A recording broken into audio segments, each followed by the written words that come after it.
YouTube panel Next Round Bivol wanted to check out Salvador Sanchez versus Little Red Lopez, and I thought it was a brilliant idea.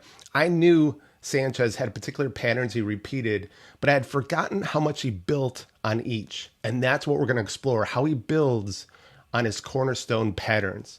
And something else to chew on, these clips are only from the first 4 rounds, so it's crazy to think all this occurred in those 4 rounds. And gosh, there's so many things in this fight we could go down the rabbit hole on, but I'll save that for another day. Let's just get into it. Okay, let's talk about these 2 cornerstone movements for Sanchez. The first one is moving his head and weight from his rear foot to his lead foot diagonally 45 degrees while his shoulders and hips rotate into a squared stance. Now, I know that's a mouthful of words. And I'll also add, though, most people will say Sanchez is slipping in with this movement. I remove the word slipping because he isn't always slipping a punch. And I'll add the word 45 because he's going in on a 45-degree angle.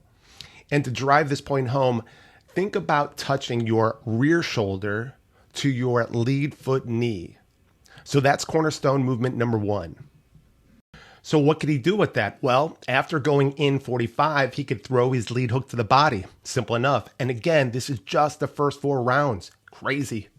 All right, the second cornerstone movement for Sanchez is the drop 45, meaning his head and weight's going to travel down into a waist bend towards his open side, while his shoulders and hips rotate into a bladed stance. And as you can see, when Sanchez drops 45, one option is to follow with his rear cross or rear overhand.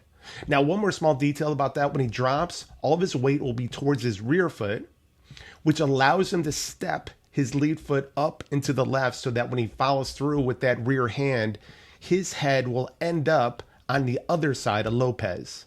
I hope that idea sinks in.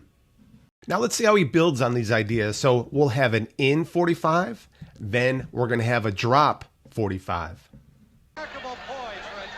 Okay, we get the same action. We have an in 45, then we're going to have a drop 45. But how he gets to the drop 45 is interesting. He's going to spring off this lead foot to get to his rear foot. And then from here, this is how he adds to it. He's going to throw his rear cross. Or he could switch it up and start with a drop 45 first, then go to the in 45. So here, once again, he'll add to it. We got the drop 45. Then here's the in 45. And note, he's looking for that lead hook to the body. All right, what else could he build into this? Well, he can add a weave. So he'll go in 45, then weave out.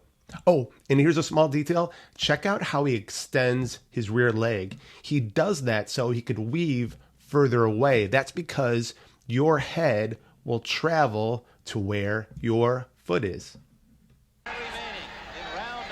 Now let's see him build in 45. Then he's going to weave out.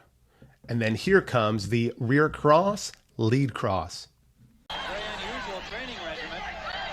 Or check this out, an in 45, then lead hook to the body. Now, he's going to bob down, and my definition of a bob is a waist bend over the lead foot. So to expand on this thought, when you land a lead hook to the body, you tend to get stuck on your lead foot. So Sanchez knows the potential counter is a lead hook. So he's going to go ahead and bob down. Then he's going to weave to his rear foot while bringing this lead hook with him. Okay, let's see this sequence play out. Sanchez is going to go in 45, but he doesn't get the reaction he wanted, so he leaves. This time he will, and he's going to commit with a lead hook to the body. Or here we'll see Sanchez drop 45, no reaction, and that's exactly what he's looking for.